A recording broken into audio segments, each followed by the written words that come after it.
está para mí, sí. ¿Dónde? Cualquier parte de Colombia, con su tecnología, metodología, tendrás la educación que tú querías. El foro ya está aquí, es para ti, está para mí, sí. Te acerca la universidad, para que vayas más allá. El foro ya está aquí, es para ti, está para mí, sí. Para que puedas progresar. Muy buenos días, apreciados estudiantes. ¿Cómo están? ¿Cómo me les ha ido? ¿Cómo han estado? ¿Cómo va su día?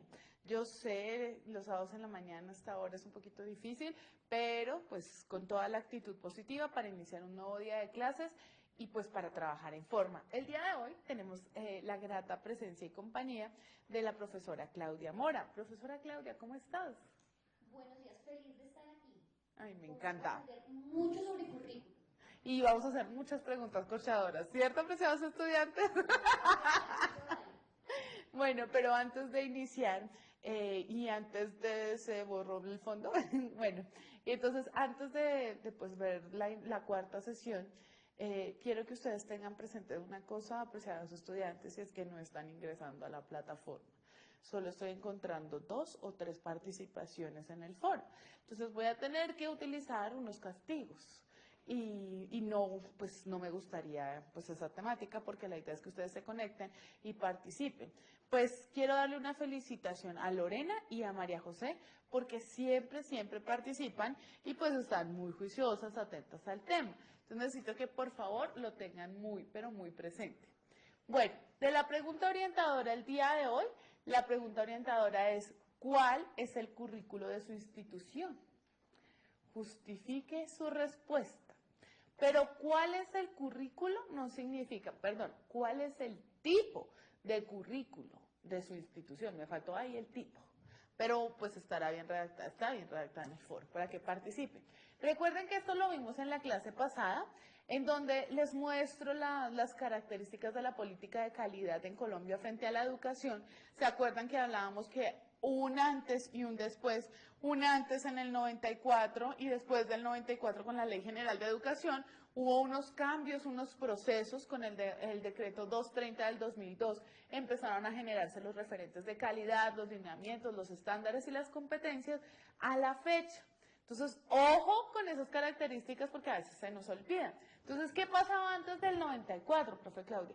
Pasaba que había una renovación curricular que era necesaria y que era una necesidad sentida. Entonces, el currículo era uno, estaba preestablecido, estaba centralizado en contenidos y en objetivos. Y la evaluación era netamente cuantitativa. Nosotros sabemos que el método, la investigación tipo mixto que tiene características cuantitativas y cualitativas es la que más utilizamos en educación. ¿Por qué? Pues porque nosotros somos seres humanos y lo cualitativo le da paso a indagar, a investigar, a abordar los fenómenos como tal, pero los fenómenos a partir de percepciones, de sentires, el fenómeno como tal en la educación y en el contexto en el que quiero trabajar. Entonces se dieron cuenta que pues no seguían siendo solamente cuantitativos y hacen la revolución y traen el decreto del 1860 del 94 y la Ley General de Educación, que es la 115 también del 94. ¿En donde qué cambia? Hay una definición clara del PEI, ¿sí? Del proyecto educativo institucional. ¿Listo? Hay unos referentes de calidad. El currículo pasa a ser pertinente. Si bien lo que ustedes van a ver acá en todo el proceso de currículo, si bien el currículo tiene unas características, unos límites establecidos, también tiene una pertinencia que se la da el contexto y se la da la interpretación que tiene la entidad educativa. Hay unos acuerdos pedagógicos institucionales y cambia. No solo va a ser evaluación cualitativa, sino también hay evaluación de procesos y también se tiene en cuenta la evaluación cuantitativa. ¿Listo? Bueno, esto ya les había hablado sobre el enfoque de política de calidad, porque nosotros lo que buscamos es que todos los estudiantes, independientemente de su procedencia, de su situación social, económica y cultural, cuenten con oportunidades, ojo, oportunidades para adquirir conocimientos. Y acá es donde viene el cambio. porque es que nosotros antes pensábamos, antes en la educación antigua, se pensaba que uno iba a la escuela a adquirir conocimientos, pero empezamos a trabajar el desarrollo de competencias, valores, porque es que a veces decimos, no, pero ¿para qué los valores? No, valores necesarios para vivir, para convivir. Por ejemplo, a mí me puede caer mal la profesora Claudia, pero yo tengo que entender que tengo que tener ciertos límites y ciertas situaciones para convivir con ella, porque toca, pero mentiras, me cae muy bien. Y ser productivos y seguir aprendiendo a lo largo de la vida. O sea, en la escuela, en la institución educativa, en la primaria, en el bachillerato, es donde tú vas a adquirir tus competencias para vivir a lo largo de tu vida. O sea, Podríamos hablar también ahí de lo de los modelos. El modelo antiguo era simplemente el docente transmitía la información. Era una relación direccional. Yo como docente transmito y punto. Ya. ¿Y ahora es? Y ahora es una relación direccional, donde el estudiante a partir de sus contextos y sus aprendizaje en otros puede como, no sé, como potencializar aquello que aprendió en el aula. Por eso la docente está brava, porque no están participando en el foro, que es una de las maneras en las que yo tengo de interactuar con mis estudiantes. Sí, y hay que mirar esa parte. Sí, y toca trabajarla y abordarla. Esta me encanta y quiero explicárselas porque es sumamente importante para entender el currículo. Primero, vamos a trabajar en lo que es la formación para toda la vida, ¿sí? En primaria, bueno, especialmente en primaria, por las leyes y las políticas y el seguimiento y la protección a la primera infancia, actualmente es obligatorio y perentorio que todos los niños estén escolarizados. Si ustedes tienen niños en su barrio, alrededor y demás, que no se encuentran escolarizados, ya existe la línea del ICBF que le permite a usted denunciar anónimamente porque tienen que estar escolarizados. Si no están escolarizados, se les está vulnerando un derecho. Entonces, ¿qué pasa? Antes teníamos, por ejemplo, la que solamente la primaria, y era la que era como la más obligatoria. Actualmente ha ampliado, tanto para adelante como para atrás. ¿Y a qué me refiero atrás? A que ha aumentado su rango de ingreso de los niños, ¿sí? ¿Por qué? Porque actualmente estamos en una sociedad que pues, nos toca trabajar. El rol de la mujer ya no está casi siempre en estar en su casa. Muchos niños son afortunados. Yo tuve una mamá que fue muy afortunada y pues se quedó con nosotros en la casa, pero después tuvo que empezar a trabajar. Pero siempre antes existía esa dinámica o esa temática. Y lo que se hizo fue un cambio como tal en el abordaje. Entonces tenemos primera infancia, tenemos básica, que es la primaria, secundaria, media, y luego sí, los profesionales. Entonces, cuando hablamos de primera infancia no sé si tú has visto, querida profe, que existen, ¿cómo se dice? Lactancia, gateadores, recién nacidos. O sea, ha ampliado hartísimo el rango en que los niños empiezan a entrar a instituciones porque hay la necesidad. Por ejemplo, mi sobrino tiene 2 años y medio y él está en, creo que se llama prejardín.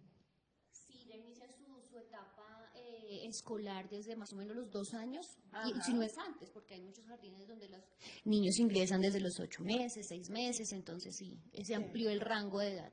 Entonces, la primera infancia, si bien está ligeramente guiada y si la revisan, pues también no está tan 100% establecida. Pero en básica y en secundaria sí hay claridad frente a los descriptores de competencias, que es lo que espero en que el niño o la niña sea competente.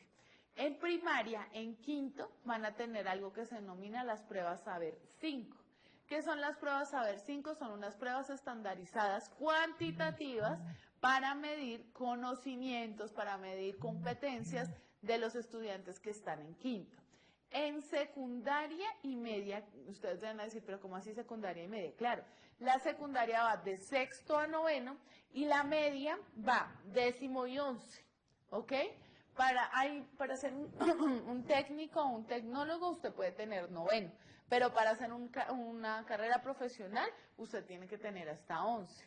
En la secundaria, para medir secundaria, tienen las pruebas Saber 9. ¿Listo? Y en la media, en 11, lo que nosotros conocíamos como ICFES, ya le hicieron el ICFES, ya pasó el IFES, o las pruebas Saber Pro se llaman, de 11, ¿ok? Y en el trabajo, en la educación superior está técnica profesional, está el tecnólogo, está el profesional universitario y están los posgrados. En la técnica profesional, o sea, acá en el ECAES ustedes tienen que presentar un ECAES. Y les informo, muchachos, por eso es que nosotros estamos tan pendientes de ustedes y por eso es que hay un programa continuo y paralelo de acá de inglés que ustedes lo están viendo.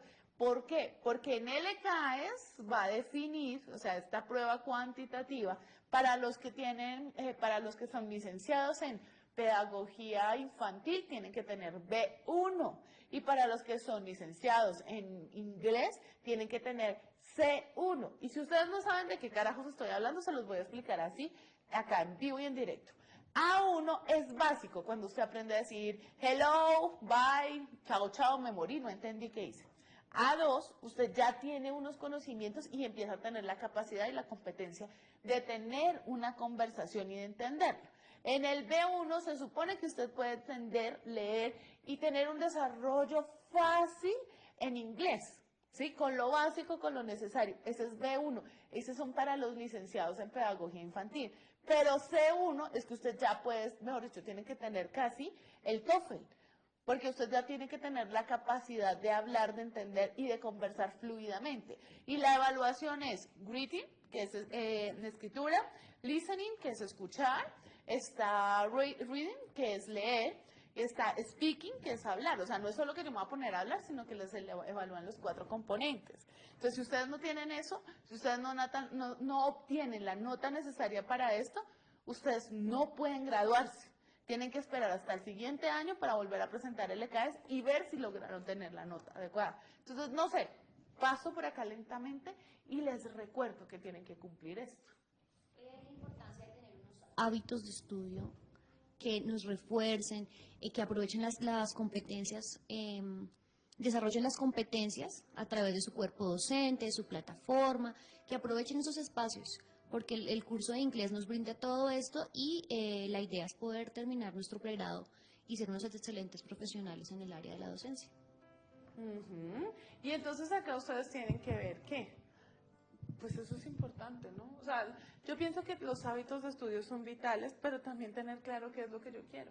Mi objetivo es terminar rápido, pronto la materia o la carrera, pero si no tengo inglés, pues no es Y qué mejor que yo como docente de pedagogía infantil, en este momento le pueda brindar a mis, no sé, estudiantes y demás, aquellas cosas que voy aprendiendo en inglés. ¿Por qué no hablar con los niños cositas básicas en inglés? Voy repasando y voy enseñando. Trabajando. Pero pues eso sí es una que se lo dejamos a cada uno. Bueno, acá vemos que hay unas líneas que ustedes van a ver que inician. Por ejemplo, esta y esta inician en competencias básicas. Las competencias básicas empiezan desde primera infancia y van hasta posgrado. Siempre las van a tener en cuenta. Las competencias ciudadanas también empiezan en primera infancia, como cruzar una calle, respetar el semáforo, ser un buen peatón, ser un buen conductor, ser un buen ciudadano. Las competencias laborales generales empiezan a partir de quinto.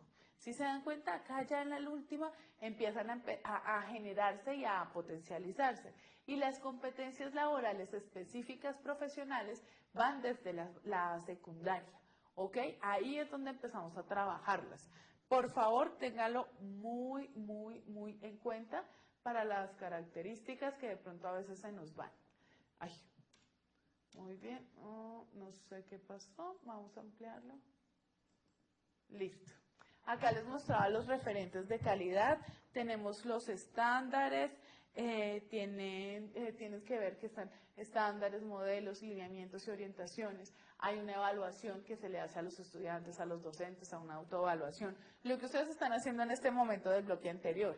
El mejoramiento, hay una gestión escolar, hay un desarrollo profesional, hay de directivos y docentes, hay proyectos pedagógicos transversales, hay pertinencia y atención a las poblaciones diversas y vulnerables y sobre todo hay una política de pertinencia. ¿Por qué? Porque estamos empezando a implementar el uso de medios y de nuevas tecnologías. a trabajar fuertemente el bilingüismo como inglés como idioma extranjero y a las competencias laborales. ¿Ok? Acá también quiero mostrarles los elementos del currículo. En el currículo se generan unas preguntas y los elementos están dentro de esas preguntas. Profe, ayúdame. Yo digo, ¿qué enseñar? Objetivos y contenidos. ¿Cuándo enseñar? Ordenación, secuencia de objetivos y contenidos. Ciclos, cursos, etc. Ay, pero, espera, se me fue acá. Muy bien. ¿Cómo enseñar? Por medio de actividades, de una metodología y por medio de los recursos. Muy bien. Acá viene la que más me gusta. ¿Qué, cómo y cuándo evaluar? Por medio de una evaluación. Muy bien. ¿Y por qué estas opciones en el qué, cuándo y cómo enseñar y evaluar? A partir de los fundamentos sociales, epistemológicos y psicopedagógicos del currículo. Muy bien. Entonces, acá, sigamos. Cuando yo les pregunto a ustedes qué tipo de currículo hay, tengan en cuenta que voy a revisarles. Acá hoy solamente vamos a abordar 2, pero quiero que tengan en cuenta que existen varios tipos de currículo. ¿Ok? ¿Por qué? Porque acá van a ver que hay el currículo cerrado, que es un paradigma conductual, y el currículo abierto, que es un paradigma cognitivo-contextual. Pero hace falta el currículo oculto. Ese me gusta bastante, por eso quiero darle un espacio más grande. Entonces, en los tipos de currículo tenemos, está el unificado para en el cerrado, es el que está estandarizado para toda la población. Hay objetivos determinados, es idéntico para todos los alumnos, no cambia con ninguno ni se adapta a ninguno. Los objetivos están definidos en términos de conducta, está centrado en los resultados de aprendizaje. Tiene una evaluación sumativa, está elaborado por técnicos, es centrado en competencias del profesor, no del alumno, y transmite el contenido.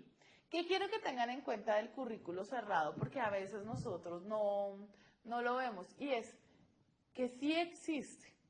Y existe sobre todo porque al tener un currículo cerrado buscamos algo en común y es la competitividad.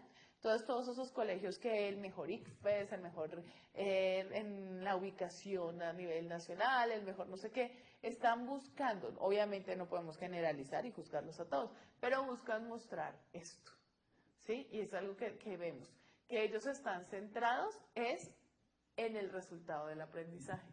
Y como el resultado de aprendizaje se mide a través de las pruebas. A ver, no es que todos sean malos, pero forman parte.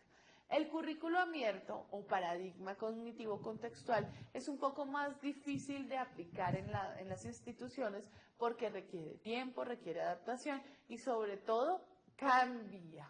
Entonces veamos, primero es globalizador, ¿sí? Integra a todos. Segundo, va en función del contexto. Entonces no es lo mismo un colegio acá en Bogotá que un colegio en Cartagena, que un colegio en el Amazonas, ¿ok? Ahí va cambiando. Está adaptado a las características del alumno, ¿sí? Entonces, si tú llegas allá, y por eso se hace una selección, o sea, es que uno escoge el colegio para el estudiante, pero no todos los colegios son para todos los estudiantes, por eso casi siempre hacen procesos de selección. Hay unos objetivos definidos en términos generales, hay un énfasis en la enseñanza-aprendizaje, ¿ok? Hay una evaluación que es formativa. ¿Listo? Aunque para mí todas las evaluaciones son formativas porque es una manera en la que yo mido el conocimiento, ¿no? Y la aplicación del profesor, ¿listo? Y sobre todo el profesor pasa a ser más reflexivo y crítico. Hay estudiantes que en este modelo les genera crisis, porque cuando el profesor es reflexivo y crítico hace preguntas, hace el acompañamiento en la formación, pero pues no siempre es, ok, esta es la nota, esto es, organízate, hazlo. A veces el refuerzo de la nota influye mucho. Y el conocimiento creativo y el descubrimiento, entonces generan actividades que están más enfocadas en que los estudiantes desarrollen ciertas competencias a través del descubrimiento, a través de ser creativo, pero al hacer eso pues necesito recursos, necesito materiales, necesito planeación en mis clases, ¿sí o no? Claro que sí, profe. Listo. Hay unas teorías curriculares, me quedo arriba curriculares, ay no, Dios mío, hoy he cometido No, unas pero si era tics. una cascarilla para ver quién lo lograba identificar. A ver si así de esa manera participamos en el foro. Por lo menos, profe, te quedó mal. Ay, ojalá, ojalá, ojalá. Y pues eso sí lo vamos a ver mucho en la temática porque sí necesito que participen un poco más, muchachos. Bueno, en las teorías curriculares que Lorenzo plantea en el 94, nos habla que existen 3 teorías de currículo. Está la teoría tecnológica, está la procesual y está la crítica. En la teoría tecnológica vemos que hay una búsqueda de control de que sea objetivo y que sea cuantitativo.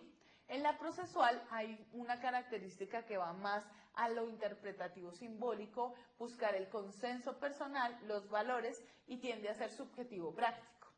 Y la crítica es la búsqueda de la emancipación, la construcción social sin condicionamiento.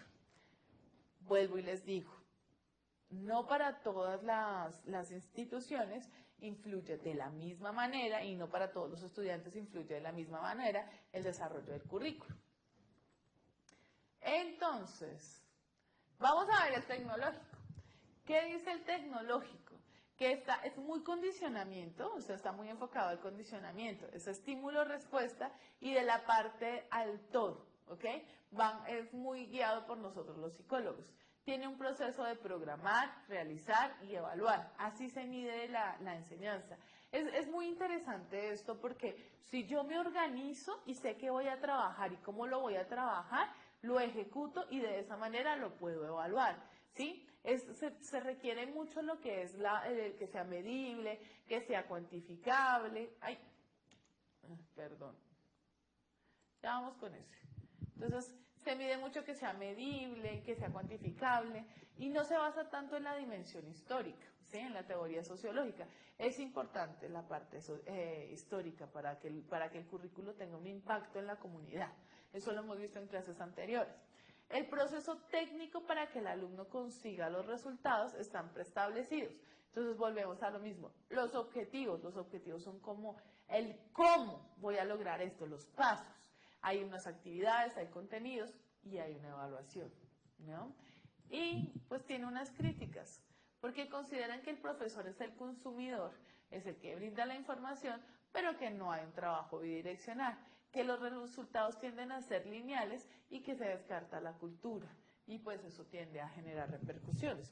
Tú sabes, profe, que el contexto es importante o no. ¿Tú qué opinas? Por supuesto que sí. Yo tengo una pregunta, bueno, es que no quisiera hacerla aquí en este momento, pero es que estoy con los modelos educativos. Ajá. ¿Qué tipo de modelo cree que trabajamos nosotros?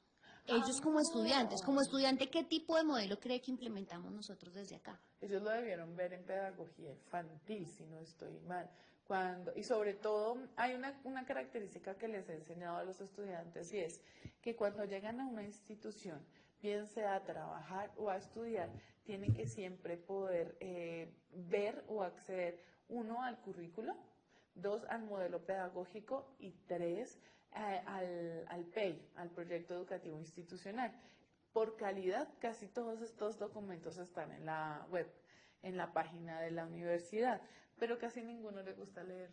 No, la Pero déjalo y lo abordamos ahorita al finalizar. Y por supuesto que el contexto es muy importante, porque es que somos seres sociales, No, y la cultura está en la mano. y todo está inmerso. Entonces, Por ejemplo, nosotros que estamos acá y que está haciendo tanto frío en Bogotá, porque es que muchachos, llevamos unos días en que todo está oscuro, nublado y está haciendo bastante una brisita fría que le congela a uno hasta el alma. Pues en ese caso no, ya uno está como más abrigado, en el contexto a uno lo va a matar o lo va a llamar más la atención que le den un chocolatico bien caliente a que le ofrezcan de pronto una limonada fría, que si uno la coge se le congelaron las manitos que costó tanto calentar, ¿no? En la forma en que nos vestimos, la forma en que abordamos los juegos, la forma en que abordamos cómo nos relacionamos con las personas. El contexto influye mucho. No es lo mismo las personas que están en zonas donde están a 10 minutos de su trabajo o a 10 minutos del colegio. En Bogotá las distancias son muy largas. Entonces, yo veo a los niños, por ejemplo, siempre que vengo al trabajo, van las rutas para el colegio y es muy temprano, son como las 6:10 de la mañana. Yo digo, si se recorrieron toda la ciudad, ¿qué horas los recogieron? Y los niños van con su cinturón de seguridad, las mamás les mandan el cojincito y la cobija. O sea, el bebé se sube ahí y sigue durmiendo. Y entonces cuando uno ve pasar el bus solo, ya tiene la cobija y tiene la almohada en la silla, ya saben quién se sienta ahí y les deja todo el kit. O sea, imagínense la situación para que uno ande cargando todo eso. El contexto influye en ciertas características, por eso tenemos algo que se llama currículo oculto. Ahí el incógnito. Sí, pero vamos a seguir. Muy bien, vamos a ver las diapositivas. Entonces, la siguiente habla del procesual. El procesual está o tiene mucho énfasis en la psicología cognitiva. Es muy constructivista, es de un énfasis demasiado constructivista. Ellos ¿qué hacen? ¿Se acuerdan del anterior? Este busca que el proyecto educativo en torno a valores, metas y metas educativas. O sea, el proyecto educativo institucional esté basado más en los valores y en las metas educativas. ¿Listo? Acá ¿qué vemos? Que hay un interés práctico. O sea, que las cosas sean prácticas, no complejas, sino prácticas. Tiene una razón práctica, busca compartir, construir y desarrollar. ¿Qué? ¿Se acuerdan? Valores y metas educativas en los estudiantes. Y está o trabaja mucho y está muy relacionado a la teoría sociológica. O sea que trabaja en alguna medida con el contexto, pero no propiamente. O sea, a veces tienden a dejarlos a veces de lado. El contexto está inmerso, pero pues los autores no lo abordan, es muy curioso. Es flexible y abierto, el profesor es mediador y es artista del currículum. Entonces, el profesor participa en la creación, el profesor ayuda a desarrollar los objetivos, los procesos, las actividades, los contenidos y la evaluación. Es aquí donde surge la otra situación. No todos los colegios son para todos los profesores, porque hay profesores que no les gusta ser mediadores y hay profesores que no les gusta participar ni en el PEI, ni en el currículo, nada, sino díganme qué tengo que hacer y yo me adapto y lo hago. ¿Ok? Entonces, esa es otra característica. Las críticas es que olvida la profunda realidad social. Si se dan cuenta, uno diría, ok, pero si aborda y trabaja con la teoría de sociología, debería revisar la realidad social y no tiende a dejarlo un poquito de lado. Y busca la comprensión del currículum, pero deja de lado la implementación como tal del currículum. Todos los extremos son malos. Y la crítica, vamos a ver la crítica. En el proceso de enseñanza tiene construcción del contenido mediante la interacción social. ¿Listo? Entonces, construimos el currículo mediante la interacción social. Es bueno porque me contextualizó en el aquí y en el ahora de la sociedad. Es malo para quien no le gusta estar adaptándose. Esto es una característica que tenemos que tener. Busca mucho y trabaja mucho sobre la sociología crítica, es una de sus bases. Este tiende a ser, o se le considera que tiene unas características de oculto, pero que aborda lo histórico, lo político y lo económico. Busca ser liberal y emancipador. O sea, no es que voy a echar piedra y a destruir el Transmilenio y demás. No, pero sí busca que la gente tenga un pensamiento crítico y que sea capaz de pensar más allá y no que me dijeron esto y que lo voy a hacer. Y que pueda asociar lo teórico con lo práctico, de una manera crítica y reflexiva. Exacto. Además, tiene unas críticas. Dice que se deja de lado los contenidos. Entonces, se llega a tener un vacío. Está el mesianismo, está la teoría difícil de realizar. Por ejemplo, como esto es crítico, quiero que busquen qué es la palabra del mesianismo. Y quiero que la identifiquen y me la escriben en el foro hoy.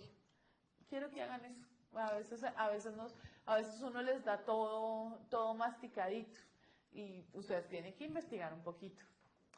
Y estas son las referencias, ¿ok? Cuando yo hablo de referencias, hablo que ustedes puedan identificar, revisar y comprender otros trabajos para verlos y para trabajarlos. Sáez Barrio es uno de los que me encanta, de la didáctica general, un enfoque curricular, y tengo que mostrarles otro para que ustedes también lo vean y aprendan. ¿Ok, muchachos? Miren. Le pedimos al máster que nos enfoque, gracias. tienen que tener en cuenta que el currículo está inmerso en todo, pero que ustedes también forman parte de ese currículo y que el currículo necesita a sus profesores. Así como necesita a los estudiantes, a los administrativos, el contexto y demás, el currículo se nutre en la medida en que el docente lo aborda, lo trabaja y participa en él. Hay instituciones que son muy abiertas al tema, hay otras que son más cerradas, pero nosotros tenemos que tener claridad y pertinencia, que el currículo que maneja todos los elementos del contexto, los elementos de las normas, las leyes, todo, pero sobre todo se forma, se nutre y se realiza a través de lo que nosotros hagamos. Ustedes tienen una tarea, tienen 2 tareas ahorita, que son importantes para la unidad 2 y que van a ser muy importantes para ustedes. La primera es un taller donde les hacen una serie de preguntas que quiero que me contesten con sus palabras, obviamente generando las citas respectivas de donde obtuvieron la información. Y el foro, en ese foro que sí es evaluativo, ustedes van a tener que empezar a hacer los primeros pasos para mostrar lo que están haciendo, lo que van a hacer en su proyecto final. Muchachos, yo sé que es harto tema, yo sé que tienen que leer, pero es que esta materia es vital para ustedes. Si ustedes no aprenden sobre el currículo, ustedes no van a poder desempeñar su rol adecuadamente. Entonces, en el ejercicio del foro, profe Claudia, les tienen que ir a preguntarle a unos estudiantes, a 5 o 6 estudiantes, una pregunta específica, y de eso tienen que sistematizar y organizar la información. Es un reto muy interesante y muy chévere porque eso les va a ayudar como material de soporte para su trabajo final, porque en el final van a hacer y van a generar un currículum. Entonces, ahí estamos viendo las características. Pero pues si yo no empiezo, si yo empiezo a dejar todo para el final, si yo no reviso, si yo no participo en los foros y sobre todo si yo no estoy viendo las teleclases, pues yo no iba a dejar un cuestionario, pero pues ya decidí que lo voy a hacer. Entonces voy a dejarlo, obviamente es de la unidad 1, pero va a estar durante el tiempo de la unidad 2 para calificarlo, pues porque como no estamos viendo las teleclases, y solo voy a preguntar cosas de las teleclases, porque muchachos, tenemos que participar y tenemos que ponerlos las pilas. Y como son poquitos, más me doy cuenta de los que participan, de los que no. Por favor, Lorena y María José, sigan así de juiciosas. Muy buen trabajo. Profe Claudia, muchas gracias por acompañarnos. No, muchas gracias. Creo que tuve unas pequeñas aclaraciones con referente al currículo. Tenía muchos vacíos, pero ya quedaron claras. Motivarlos, incentivarlos a que por favor participen en los foros, asistan a las teleclases. Es muy importante. En este momento estamos revisando asistencia, porque para nosotros es vital su asistencia a las teleclases. No se queden con solamente lo que está en la plataforma, investiguen, vayan más allá, utilicen la biblioteca SECAR. Tenemos muy buenos recursos que nos sirven para que ustedes puedan desarrollar sus actividades académicas. Por favor, aprovechenlos. Nosotros los aprovechamos, imagínense. Entonces, por favor, disfrútenlos y que les vaya muy bien. Feliz fin de semana, feliz puente. Que tengan tiempo para dormir un poquito, pero sobre todo para responder con sus tareas, y recuerden el tiempo de calidad con su familia. Yo sé, van a decir, pero ¿cómo si la profesora nos deja 20.000 lecturas? Tranquilos, lo sé. Quédense mucho, hasta luego. Chao, profe. Chao, gracias, profe.